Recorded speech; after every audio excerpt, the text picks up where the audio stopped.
on the call. I would also like to acknowledge Bill Eppenheimer, the chairman of Congressional Forum Board of Directors, who facilitate our tradition of congressional forums. Many of you know Bill. I would also like to thank our wonderful legislative sponsors, Kansas City BPU, Union Pacific, Providence Medical Center, and Amazon. These sponsors help support the Chamber's advocacy and participation in government affairs in our community.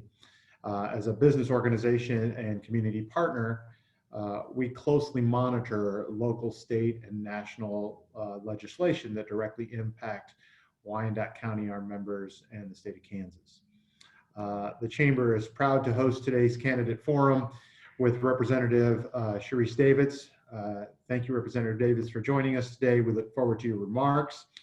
And it's a pleasure to introduce our moderator for today's event, Stephen Durst, from our chamber member and lobbying firm, Frederico Consulting. So with that, I'm going to turn it over to you, Stephen. Thanks everyone for joining, and without further ado. Well, thank you, Joab, and good morning, everyone. Happy to have you joining us. My name is Stephen Durst, and on behalf of the KCK Chamber of Commerce, we thank you for joining us for today's candidate forum featuring Congresswoman Sharice Davids. As many of you know, the KCK Chamber represents over 500 business member companies from all over the region. Over 60% of the membership is comprised of business owners with 25 or fewer employees. The mission of the KCK Chamber is to enhance and create opportunities that make Kansas City, Kansas and Wyandotte County a great place to work, live, and conduct business. I again would like to thank KCK Board Chairman Joab Ortiz, Mike Smallwood, the chair of the Legislative Affairs Committee, and Daniel Silva, President and CEO of the Chamber, for all of their hard work on this event. There is no doubt that this organization is tremendously well run and works tirelessly for its members. So thank you all, and I believe you're all going to get a treat today as part of your membership with the organization. Before I introduce our guest, I want to remind our viewers today that all questions have been approved by designees of the KCK Chamber and staff. After my introduction, I will turn it over to the Congresswoman for her opening statement. With that, I would like to introduce our guest today. Congresswoman Sharice Davids is currently Kansas's 3rd Congressional District Representative. She is a graduate of Leavenworth High School and worked her way through Johnson County Community College and Cornell Law School. Thereafter, the Congresswoman went to work in economic and community development on Native American reservations. She was also a White House Fellow under President Barack Obama and was elected by the 3rd District voters in 2018. She serves on the Committee on Small Business, the Committee on Transportation and Infrastructure, and resides in Roland Park. Congresswoman, welcome. Hello, well, good morning, and thank you for the intro, and also for moderating this today. And I know you already said it, but I do want to just agree with everything you said about the hard work that I know went into this, and not just this, but the forums that I've had the chance to participate in over the last couple of years, and completely agree with you. Lots of folks are doing some pretty hard work to keep the trains moving. So first of all, you know, I'm really glad to be joining you all today for what is the final forum before our November 3rd election. And I think it's, you know, no secret or it won't come as a surprise to anybody that this year's been incredibly challenging for our community. I know that's particularly true for our business community, our small business owners, and really y'all have had to adapt to what feels like just such a difficult and seemingly ever-changing set of circumstances. And so I've been really glad to be able to hear from you, to work with you, to best understand the needs of our business community, of our small business owners, and you know, folks who are advocating for small businesses, so that I can then advocate in Washington. The coronavirus has demonstrated a lot. I think, our healthcare system and our economy are really not working for everyday Kansas families in the way that we need it to. I've been committed and will continue to be committed going forward to making sure that any changes that we're making or policies that we're advocating for are really going to benefit hardworking Kansans and not the just, special interests or the well-connected, because that's really what we need right now. We're seeing that more and more every day. It's why I fought really hard to secure aid for our small businesses. And I also wrote legislation requiring transparency and accountability, and as it relates to the relief funds that have been going out, to make sure that those funds, that relief is actually getting to our Kansas small business owners. And then just to touch a little bit on what I've been doing, I've voted for a lot of bills that expand access to healthcare, fighting to lower the costs of healthcare and prescription drugs. And then just recently, I was able to secure a vote on legislation that would help Kansas cover the cost of Medicaid expansion so that more folks can get access to healthcare, which we've seen is really important, especially with the coronavirus impacting us the way it has. And then just recently, actually, I was really honored to get or to earn the endorsement of the U.S. Chamber. And that was because of the work I've been doing to support our small business community. We passed this last year a strong trade deal that helps a lot of our Kansas businesses and workers. And that's how we're going to rebuild, get back to a strong economy. And then I recognize that there's a lot more work that needs to be done. It's why I'm running for re-election. I've gotten to know a lot of you, a lot of small business owners, folks who are working in some of the most important businesses in our community over the last 2 years. And,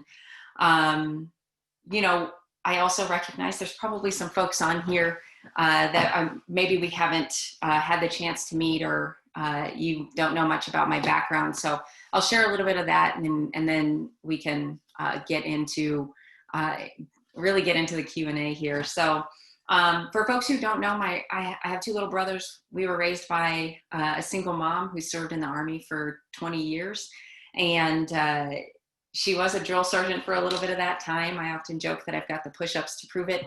But it's funny because it's not a joke. And as was said, I graduated from Leavenworth High School because my mom retired out there.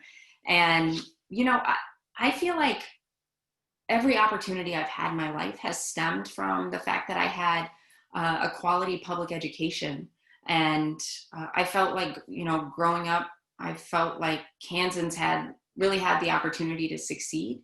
I was the first person in my family to go to college. And I worked my way from Johnson County Community College to Cornell for law school. And then I had the chance to serve in the Obama White House. And I believe we can get there. I want every kid in our community to have the same kind of opportunities that I was lucky enough to have. And I think there's a difference between my opponent and I. I do believe my opponent has a different view. As a campaign manager and senior advisor to former Governor Sam Brownback, she really championed some of his most devastating policies, like the failed tax experiment. That resulted in historic cuts to our public education system. And, I think that we should be fighting, and I'm fighting for more investments in our schools to make sure that folks have access to opportunity, but that folks also have access to quality, affordable healthcare. And I've been fighting for that throughout my entire first term in Congress. And I think if I've learned anything during this, it's for sure, no one wants to go back to when you could lose coverage because of a pre-existing condition. And, I think that there are other things that we also need to be looking at and cognizant of to build our economy back stronger when we get on the other side of this thing. we need to really be thinking about how we produce more here at home, rebuilding our manufacturing sector, making it easier for our small businesses to grow and to create jobs. And it's why I introduced the Supplies Act. It would help make it easier for our small businesses to pivot to production during a crisis and decrease our dependence on, frankly, foreign-made personal protective equipment and medical supplies. And, we also need to be fighting off the influence of big money in politics so that real people's voices are really the ones deciding who's going to serve in our elected positions. We need to invest in things like job and skills training programs. We also need to make sure that people aren't forced to choose between their job and their health.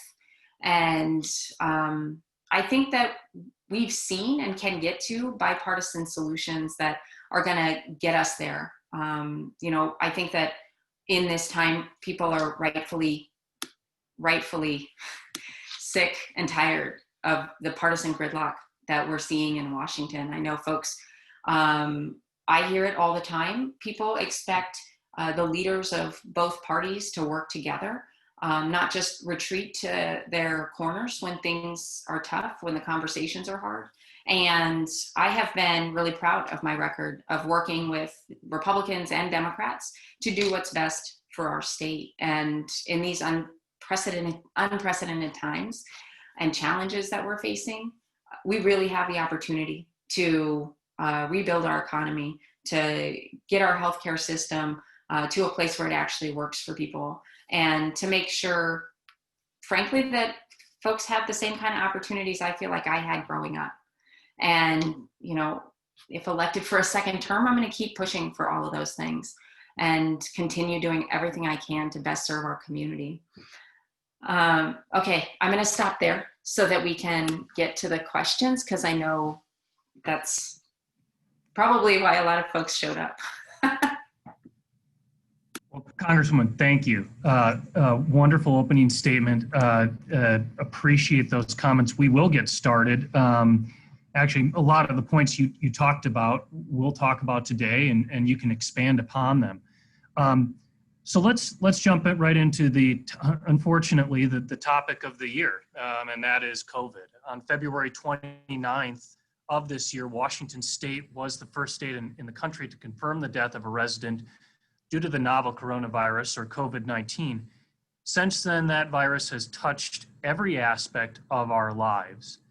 Much of the conversation today, as you can imagine, will surround the many facets of COVID, just as the many decisions you have made and if reelected will continue to make will surround it as well. So I want to start with the economy, which in many ways the virus has completely decimated. Unemployment in May was near 15%. That's a rate we've not seen since the Great Depression. It's double that of the Great Recession. 20.6 million jobs were lost from March to May. It's a staggering number. And then yesterday it was reported that we have 889,000 new applicants for unemployment insurance last week. And that's the highest number since August. So after coming off of a 50-year unemployment low in February to last week's numbers, which were reported yesterday, it's been an absolute roller coaster. And I don't think it's safe to say we're out of the woods by any means. So just generally speaking to start, and then we'll get into some specifics, but how can we repair this economy as we plunge into hopefully what is the last phase of this virus before a vaccine is developed, and then beyond as we dig our way out? What would be some ways that you would look to helping our economy get out of this pandemic? Yeah. Well, first of all, I think that you touched on some of the most pressing and frankly, just to say, it almost feels like we all keep saying unprecedented. We all have talked about how devastating this is, and it feels like not enough of a description if that makes sense, because it's so hard for so many people, and it has upended everybody's life in one way or another. Even the folks who are going to work every single day, even that looks different, and it feels very different. I think I mentioned this earlier. I'm not sure if we were live or whatever it is, but my mom goes to work still every day. She works at the post office, and there are a lot of essential workers out there, frontline healthcare folks, the people who are helping us literally get our stuff. And I just think that, first of all, like acknowledging how hard this has been for them and for our small business owners. Anyway, so I think that, like, at the bottom line is that for us to get to something that feels like normal, and to get to a healthy economy, we have to have healthy people. And we know that the coronavirus pandemic has the effects on our health and safety and the financial security of our families and our workers. It's just been hard. Small businesses trying to, stay afloat or keep people paid. I think that that's part of why we've seen Republicans and Democrats have come together, and along with the president. I was really proud that we were able to get multiple coronavirus packages passed, that we were able to, get the Paycheck Protection Program and EIDL programs funded. And I know there were some hiccups that were certainly frustrating for folks here at home to see when, you've got companies like Shake Shack or the Lakers getting massive relief funds sent to them. In fact, that actually prompted me to write a piece of legislation that would increase transparency around how the relief funds are being distributed, because first of all, we need to make sure that the relief funds are coming to businesses here in our community in Kansas, and not just going to these, big corporations or folks who are just like politically connected and that sort of thing. But of course, there's a lot more work that needs to be done. I have been pushing for another bipartisan relief package. I think that, first of all, it's not unreasonable for anyone to expect that we would come together and do another bipartisan relief package, because that's what we did multiple times already.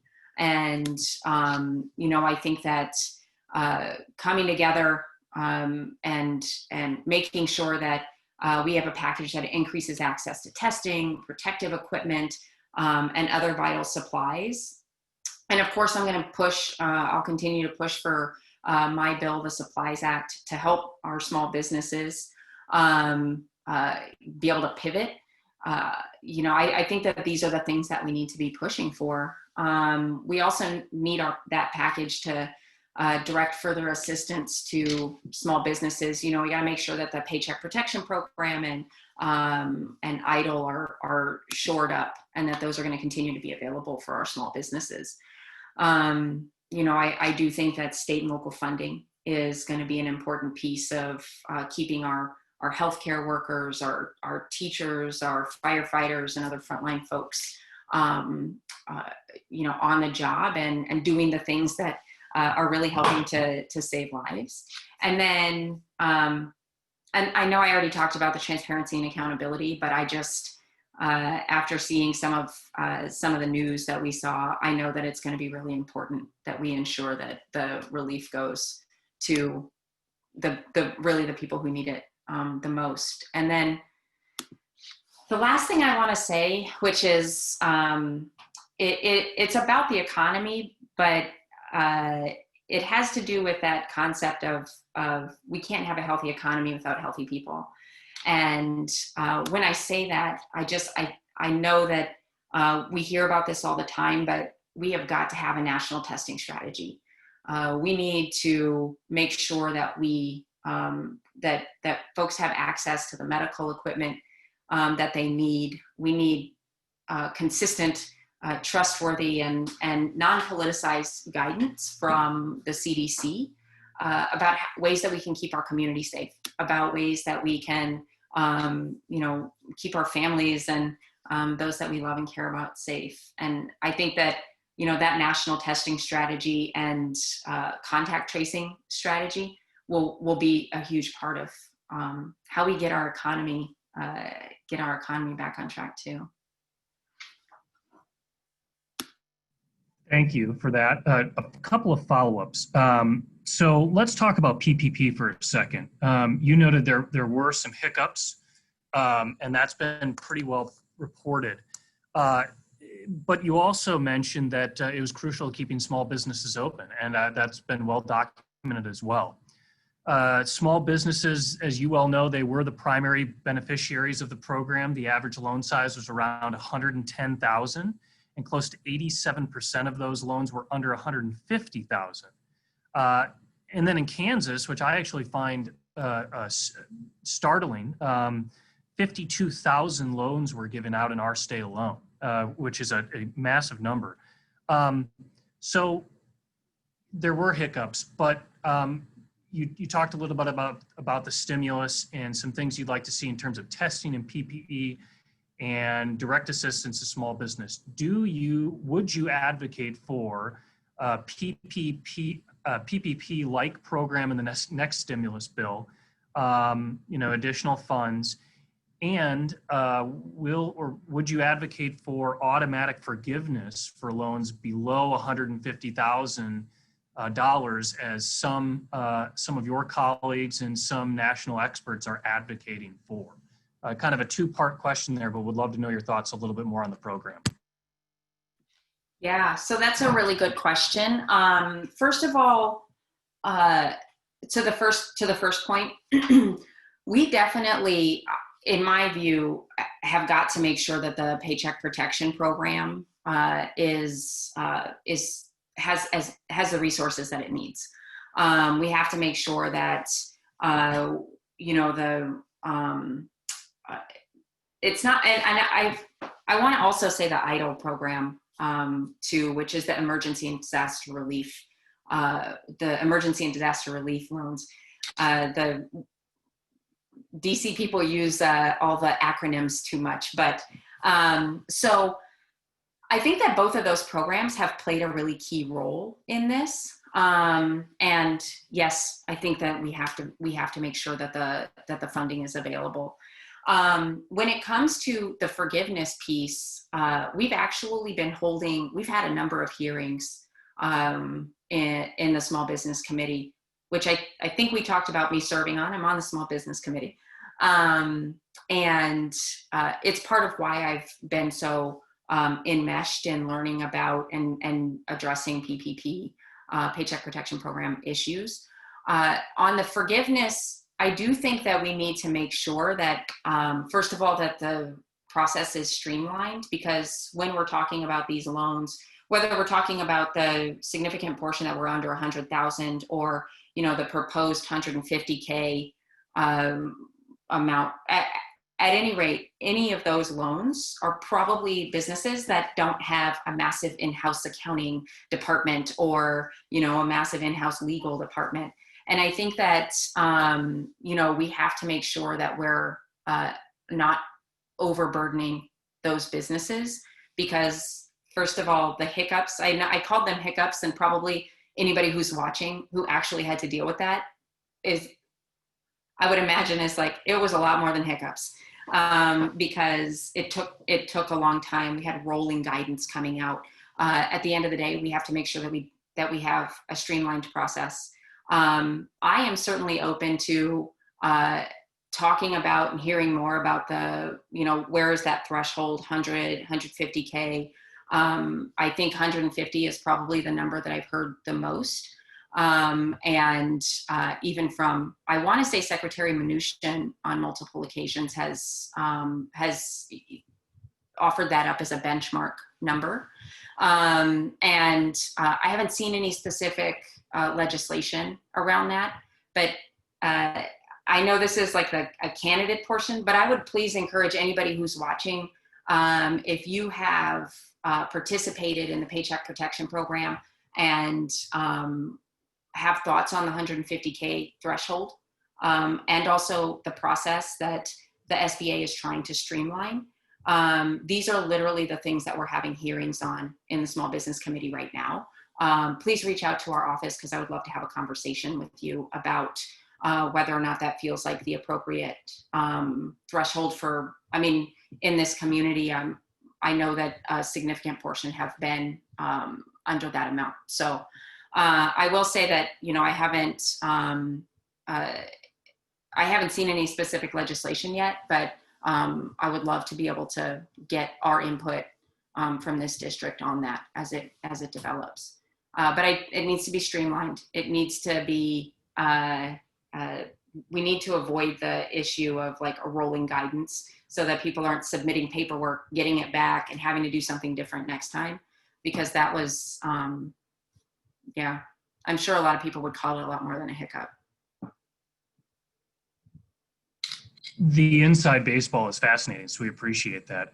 It's always interesting, I believe, to hear what is actually being discussed in committees. I know you all are on recess now, but thank you. The stimulus, you said I've been pushing for a bipartisan solution. There's currently a lot of debate about what that solution looks like. We've got $1.8 trillion stimulus package that's come from the president and the White House. We have the House Democrats plan, which is $2.2 trillion. And then Tuesday, Leader McConnell noted that he has a nearly $500 billion plan teed up and ready to be voted upon. So let's look at those a little bit.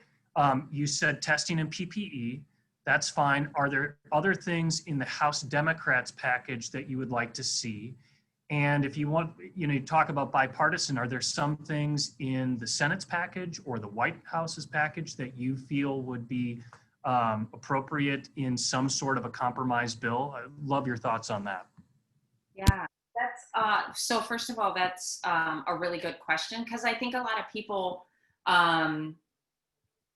really are just like, what's going on out there? Which is always an unfortunate thing, because it's hard to glean from the news sometimes. So just for full disclosure, because I think that people, I don't know, just for full disclosure, the Democratic, it was solely a Democratic bill that got introduced and actually passed on the House floor.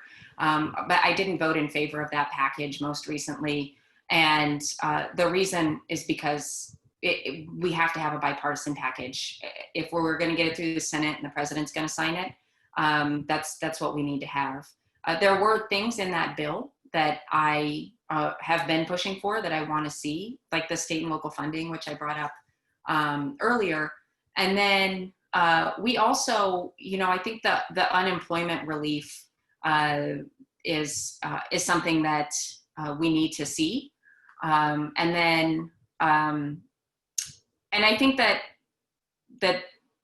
those two things, and then another thing that I think we can see bipartisan agreement on is the direct payments or stimulus, direct stimulus payments is what I think they're most often referred to. Those are things that I have heard and seen various either Republican leadership or the president indicate would vote yes on. I do think some of the sticking points are the bill has to be narrowly tailored, I think, and this is part of where the argument has come in around the HEROES bill, which was the Democratic proposal. The bill has to, I think, contain the coronavirus specific relief and not things that, while they might even be policies that I have co-sponsored or supported in other times, if it's not directly related to coronavirus relief, testing, PPE, which you mentioned, the direct stimulus payments, unemployment, state and local funding, so our schools can be ready to come back safely and that sort of thing, then I think that then it's outside the scope of what a bipartisan relief package can and should look like. And I think that, I think that that's been some of where the sticking points have been. And then, like you said, the amounts, I think the time frame, or are we looking at, we don't know how long this thing is going to last. And so I think that we have to get those framework pieces as a package together somehow that I do think that both parties can come to an agreement on. Thank you. Interesting. These numbers, I read them and I feel like sometimes we just gloss over the amount. 1.8, 2.2, half a trillion. They're startling. Which brings me to my next question. We've not seen debt levels in this country at this amount since World War II. And if there is another package passed, as you mentioned, it will only increase. How are we going to account, how is Congress going to account for this large increase in debt? Do you believe, would you support a tax increase to pay for this stimulus that we are having to utilize right now? What are some of your thoughts on that, Congresswoman? That's a really good question about the deficit and the debt. I think that this is something that we should have been talking about a while ago, because when we came in, I say the freshman class that just came in, it was already a big problem. And I think that I have been thinking that for a while. It's part of why when I got here, I'm in Roland Park now, but when I got to this position, I started trying to figure out who I could work with and how I could find folks to come together on some policy proposals that we can start working into things so that we can really actually start to address this. So I think, all the experts, the economists, and the chair of the Fed, and, everybody has talked about how literally right now in this crisis, we need to get relief to people. And I agree with that. I also think that some of what we can be doing is, and I was pushing for these things, it might start to sound a little bit wonky, but there are ways that we can work in automatic stabilizers, triggers. There are plenty of places where we should have seen indexing before, but we haven't. Getting some things that trigger as our economy starts to pick back up. Reducing down the amount of relief that we send to people as the economy starts to pick back up. Like, these are the things that should be part of our regular conversation. And, it's surprising to me that something like a trigger or an automatic stabilizer wasn't already part of the conversation previously. But there's a group of us, there's a bipartisan group of folks who've been coming together and having conversations about it. And then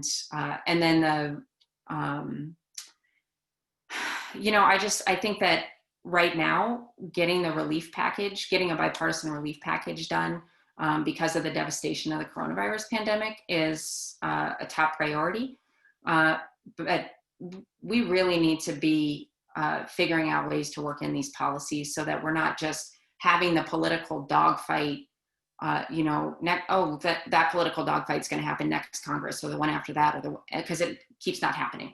I just got here, but I've been pushing for these kind of things that we can work in now, so that it's not just continuing to kick the can down the road. Thank you for that. Yes, it's not going to solve itself overnight, obviously, but I'm glad to hear that some folks in Congress are thinking about that and how we can kind of tackle that in the future. I want to move on, is a slightly related topic. We have seen startling numbers recently about men and women dropping out of the workplace, and there are experts who believe that this is due in large part to the fact that they're parents and they are being forced to stay at home or drop their job because they have children that are at home because they're not in school. 865,000 women and 216,000 men. Now, of course, they're not all parents, but again, experts believe that it's sort of a workplace drain because of the situation with hybrid schooling or all virtual schooling. So generally, what are your thoughts on this? How can we help these parents? The schooling issue is a difficult one. We're in a community in the 3rd District where we really value our public education, but at the same time, it's difficult when children are at home without supervision. So what are some of your thoughts or perhaps some of your solutions for this major issue, Congresswoman?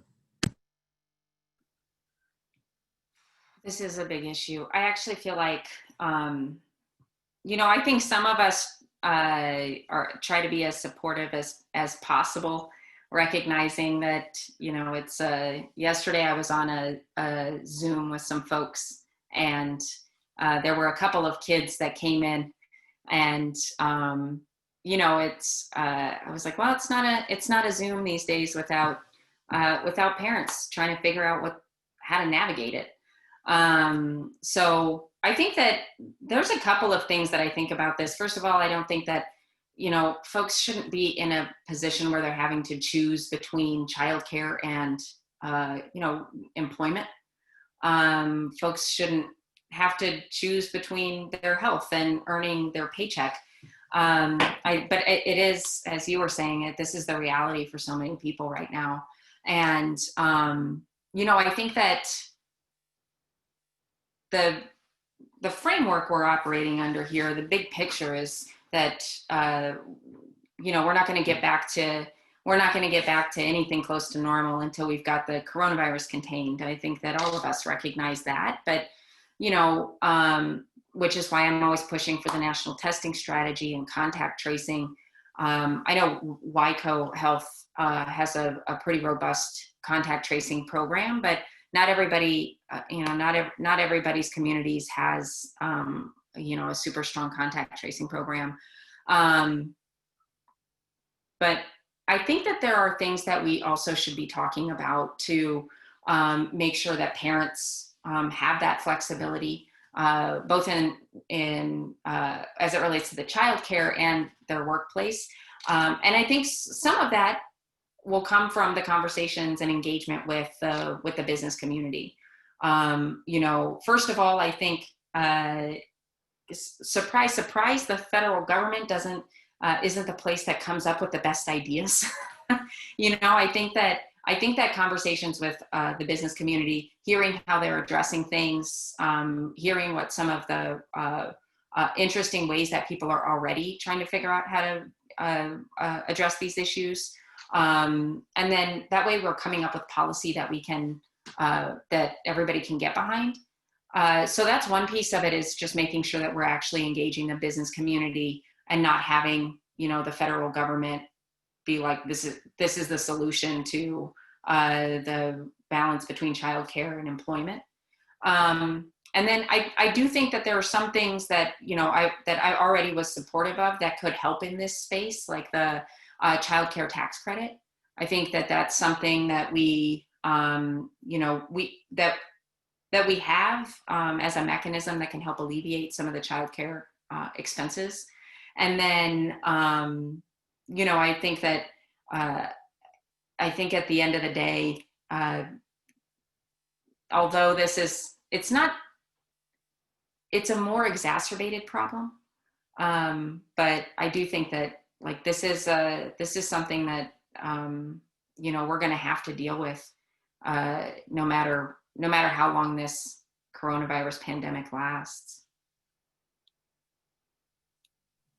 Yeah, absolutely. Appreciate that. The child care tax credit, interesting addition there as well. We'll be watching for that. I'm going to kind of switch gears a little bit. Last election cycle, healthcare was a major topic that that was discussed. I want to just kind of really narrow in as we kind of approach the end of our hour here. There was a lot of debate while you were serving in this last session about the cost of prescription drugs. And that's sort of taken a sideline now with COVID, but of course it will come back. So there's a fine line, many would argue. Price controls will lessen incentive for R&D. But others believe that price controls are just basic consumer protection. So where do you fall on sort of that fine line of, we don't want to limit our R&D, but we also want to make sure that drug prices are affordable? What are your thoughts? Yeah, that's a really good question. And I also, just so folks know, healthcare was literally the number one topic that I heard about when I was running for office. And then it continued. Like, it didn't stop being the number one issue after the election. I think that what I got the chance to learn, though, from so many of those conversations was just how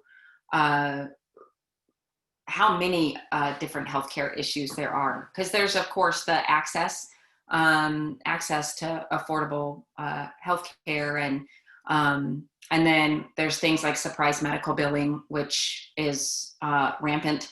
And I introduced a bill to try to address that, because literally the number of people who have come to talk to me about, even when you think you know what the price is going to be, you're told that you go get your, if it's a procedure or some other type of care, and then you get the bill and it's 3 and 4 times what you were told it was going to be. So all of those things continue to be very real for people. And then when it comes to the cost of prescription drugs, I would point to, rather than talking about like the federal government setting prices or something, I think that when we passed the Lower Drug Costs Now bill, enabling the federal government and Medicare to negotiate prescription drug prices, this is a way that, the federal government, as this massive purchaser of prescription drugs, can help you, by using a market, bring down the costs for everybody. And I think that that's something that I was glad that we got a chance to vote on the Lowering Drug Costs Now bill to enable Medicare to negotiate prescription drug prices. And then I think the other, like, one of the things that I do want to mention, though, is part of the reason that we need to see the negotiating capability is because when you've got drugs like insulin, which is, the number of people in this country who need insulin to live is staggering. And then you think about the fact that insulin has been around for as long as it has, and the cost keeps increasing and increasing and increasing. And, that's not necessarily an issue with R&D. That's a different kind of issue, and why it's important for us to be able to negotiate as particularly as the federal government. And I do think that there are a lot of efforts for us to be able to address the issue of skyrocketing prescription drug costs. But I think it can be handled through more of a, negotiation and that type of approach. Great, thank you. And again, just in the interest of time, it's going to be a little bit of rapid fire here, or I guess changing topic, because this is probably a better way to describe it. One of the many reasons you are an asset to this district is the fact that you sit on the Committee on Transportation. We have a lot of major projects going on in the area and infrastructure. Whether it's the Turner Diagonal or 69 highway expansion, the new airport across the state line, those are all very important. So just keeping in mind the question that I posed earlier about debt and the deficit, the federal government has a lot of obligations out there, a lot of spending or funding obligations. How are we going to be able to ensure that funds continue to come into this area? How are we going to be able to make sure that that the federal government is focused on making sure that we have funds for these infrastructure projects? Because I know that was a big deal for you when you were first elected. That was a committee that you really wanted to sit on, and you do now. And it's very important to our chamber. So talk to me a little bit about these infrastructure projects, and how are we going to continue to pay for them? Yeah, that's a really good question. So there's a couple of things that, first of all, I'm an infrastructure nerd, full disclosure. So I pushed to get onto the Transportation Infrastructure Committee. I imagine that most of the people who are watching, how important infrastructure and transportation, logistics, all of those things are to this area, to the economic vitality of our area. And it's why I have done things like, tried to make sure I got the chairman of the T&I committee to come out here and visit. And, we showed him a couple of the projects that are going on. We just drove around. And, I think that we wouldn't get any arguments in this audience about this area being, having a strategic position as a major transportation and shipping hub. And so I'm like hyper aware of that. Having said that, I also want to make sure if there are things that folks want to reach out to our office about, please do that. Because it's really important for us to continue to hear from everybody about the different transportation infrastructure needs. So I just want to throw that in there. I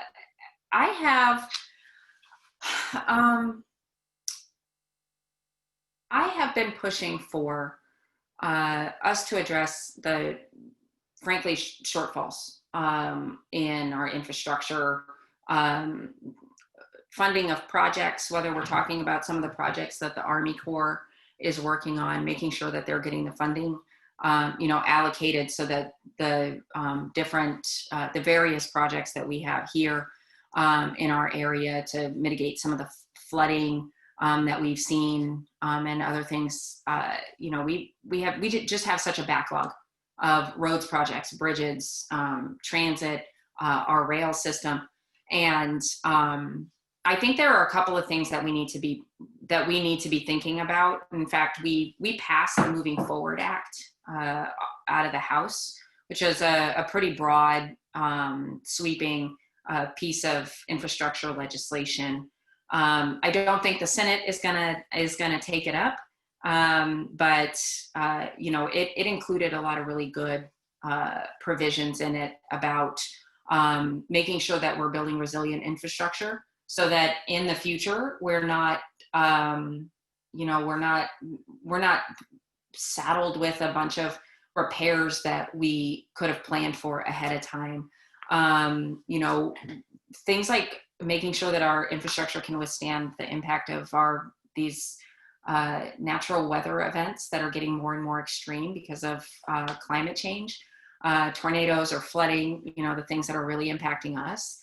And then I think that, making sure that we're being open to and thoughtful about, I think that there are times and places where public-private partnerships make sense and they work. And I know some folks might push back on those based on who's proposing them. I think that we need to be open and aware of ways that those kind of public-private partnerships can work. I know we've seen a couple projects like that here in our area.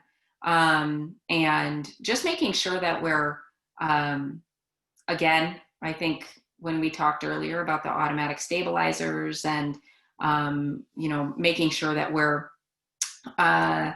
being cognizant of what it looks like to increase the deficit is a really important factor in all of this. And so that's true of the federal government and our state government. And I think that, one of the things that I've been trying to do is make sure that we have a really strong line of communication and partnership in terms of, how much federal funding is there going to be, how much state funding is there going to be, so that, just the state of Kansas isn't having to try to come up with every single dollar for some of the biggest projects that really have, national. What happens here, if the federal government is investing in a good way in Kansas City, in the Kansas City metro area, and in the, in areas like Fairfax, and that's going to be good for the entire country, which is the case I'm always making. And we appreciate that. In the final very few minutes we have, I'm going to ask you two very, very difficult questions, and then please proceed to your closing statement. I asked this of your opponent yesterday. One, from a macro level, where do you think the chips are going to fall politically? And then number two, do you believe the Kansas City Chiefs will be repeat Super Bowl champs? Very hard. I know you didn't have a lot of time to think about this, but would love your thoughts either way. And then your closing statement. And thank you so much on behalf of the entire chamber for joining us. So go ahead.